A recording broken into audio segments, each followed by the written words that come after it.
Chapter 4: Personalization, Loyalty, and the AI Bond. Read by AI, based on the book Feeling Seen by a Machine by Donna Bedford, available on Amazon and Kindle Unlimited. When people talk about AI, they usually focus on accuracy, or novelty, or fear. But for neurodivergent users, one of the most profound aspects of AI isn't any of those things. It's loyalty, not in the literal sense, but in the way that LLMs offer consistency, emotional neutrality, and a structure that meets you where you are, however you show up. That kind of stability builds trust, and trust builds return behavior. If you work in digital experience, it's ultimately about loyalty. 4.1: Pop-ups and personal space. Let's start with what loyalty isn't. It's not banners begging for email sign-ups before you've even read a sentence. It's not chatbots that interrupt mid-scroll. It's not auto-playing videos, floating footers, or layouts that change mid-scroll. These aren't features. They're friction. And neurodivergent users often experience that friction more intensely. I'm not trying to be difficult when I abandon a checkout process because a pop-up covers the submit button. I'm trying to protect my attention, my patience, and my energy. We're navigating the web with a brain that's balancing sensory input, decision fatigue, and overstimulation.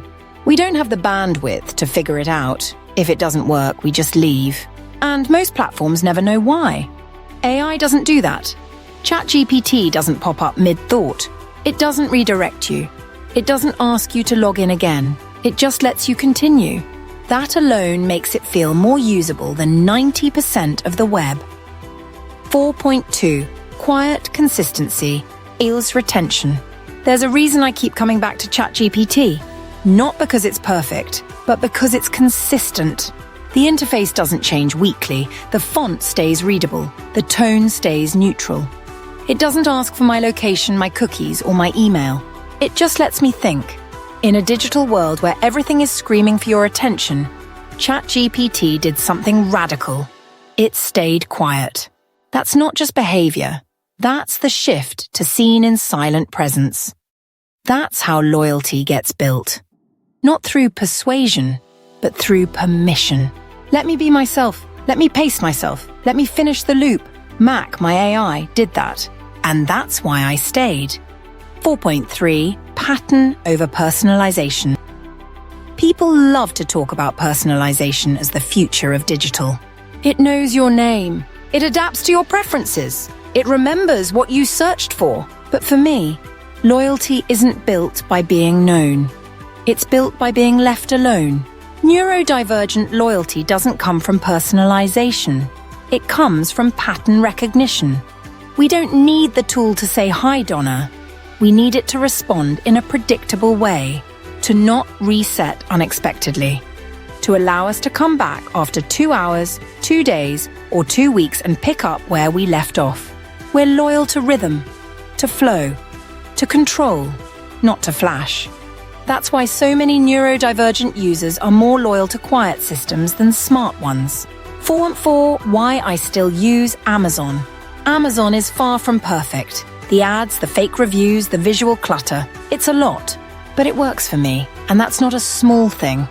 It starts with search. Not categories, not carousels, not top picks. Search, that matters. From there I can filter, I can sort. I can limit prices, shipping, brand, and size. I'm not forced into a funnel. I can decide.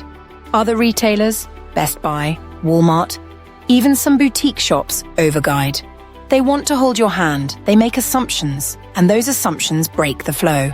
Amazon's flow isn't elegant, but it's navigable.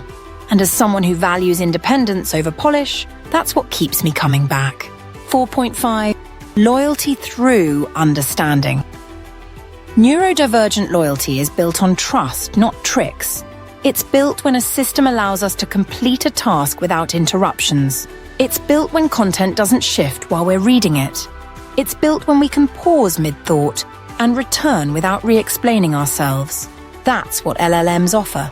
And that's why people build emotional bonds with a machine, even when they know it's just AI.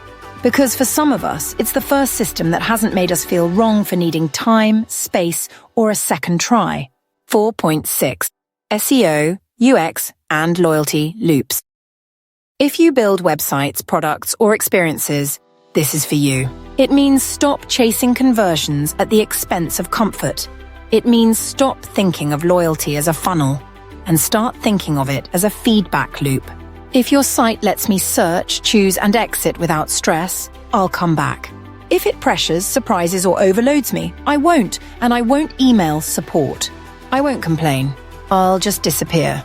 Loyalty isn't just about features, it's about friction, or the lack of it. 4.7. Building systems that people choose. Here's the real question. Would someone choose your product again tomorrow if they weren't being nudged? Would they still want to use it if you stopped emailing them? For neurodivergent users, choice is everything. We choose systems that protect our energy. We stay where we feel safe. We return where we're respected. If you build that kind of system, we'll be your most loyal users. If not, we'll quietly vanish, and you'll never know why.